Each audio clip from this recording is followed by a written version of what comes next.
নজর রাখবো আজকে সিপিএম এর রাজ্য কার্যালয়ে ৭৬তম প্রজাতন্ত্র দিবসের উদযাপন করা হয়েছে পতাকা উত্তোলনের মধ্য দিয়ে, যেখানে আজকে বিরোধী দলনেতা অর্থাৎ জিতেন্দ্র চৌধুরী তিনি পতাকা উত্তোলন করেছেন।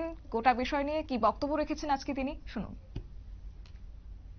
ইন্ডিয়ার ৭৬তম প্রজাতন্ত্র দিবস বা গণতন্ত্র দিবস,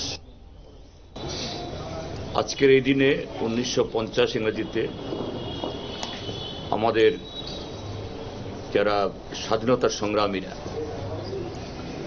তারা আনুষ্ঠানিকভাবে আমাদের দেশের সংবিধান গ্রহণ করেন এবং সেদিন থেকে গত ৭৫ বছর ধরে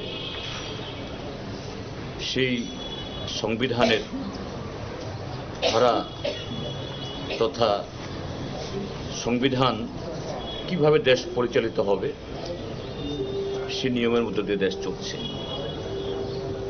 আমাদের সংবিধানের মূল যে কয়েকটি কথা, সেটা হলো এই দেশ হবে যুক্তরাষ্ট্রীয়, কেননা বহু ভাষা, বহু সংস্কৃতি, বহু ধর্মবিশ্বাসের এবং এই দেশের যে বিভিন্ন অঞ্চলের প্রাকৃতিক যে প্রাচুর্য বা বৈচিত্র্য সারা পৃথিবীতে দ্বিতীয় তার নজির সেখানে নেই। তারপর আমাদের দেশ পরিচালিত হবে ধর্মনিরপেক্ষ কাঠামোর উপর ভিত্তি করে, অর্থাৎ এই দেশে বহু ধর্মবিশ্বাসীর বসবাস। প্রত্যেকটা ধর্মবিশ্বাসী তার সংখ্যা মোট জনসংখ্যার কত শতাংশ এটা কোনো কথা নয়।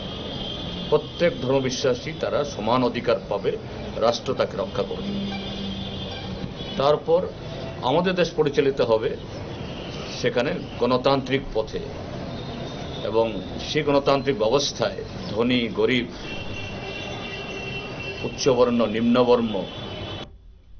আপনারা শুনলেন বিরোধী দলনেতার বক্তব্য, এবং তিনি জানিয়েছেন যে গণতান্ত্রিক পদ্ধতিতে চলছে গোটা দেশ, এবং সেই সঙ্গে যে দেশে কার্যত বিভিন্ন ধর্মের মানুষ, বিভিন্ন জাতি গোষ্ঠীর মানুষ একত্রে বসবাস করছেন, সেই মিলনের ছবি আজকে বিশ্বজুড়ে মানুষ দেখছে, এবং তারই অঙ্গ হিসেবে আজকের এই দিনটিকে পালন করতে গিয়ে তিনি মূল্যবান বক্তব্য রেখেছেন। নিয়ে নিচ্ছে ছোট্ট একটি বিজ্ঞাপন বিরতির, সঙ্গে থাকুন।